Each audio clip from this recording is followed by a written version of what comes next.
થયેલા પાપમાંથી મુક્તિ મેળવવા માટે તો પહેલામાં પહેલું તો આપણું પ્રાયશ્ચિત. મારાથી આ ભૂલ થઈ ગઈ છે, બહુ મોટી ભૂલ છે, પણ પ્રભુ મને એમાંથી મુક્ત કરો, ફરી વખત હું ક્યારે પાપ નહીં કરું. અને આવી દ્રઢતાપૂર્વક, આવી શ્રદ્ધાપૂર્વક, આવું વિશ્વાસપૂર્વક જેણે યજન પૂજન ને પ્રાર્થના કરી છે, પ્રભુએ સ્વીકાર કર્યો છે કે નહીં?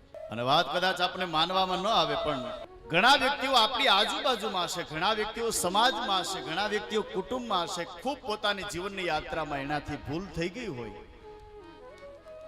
સ્વીકારી લીધું હોય, પણ પછી એ માર્ગે ક્યારેય ન ચાલે તો ચોક્કસ પ્રભુની પ્રાપ્તિ થાય વાલા. અને એ શિવ મહાપુરાણ કહે છે, હું નથી કહેતો. આ મહાત્માની અંદર, આ શિવ મહાપુરાણમાં બ્રાહ્મણની કથા સજ્જનો બહુ સમજો, ભાવથી, શ્રદ્ધાથી. આટલા પાપ કર્મ હતા છતાં પણ એને શિવપદની પ્રાપ્તિ થઈ છે. એનું કારણ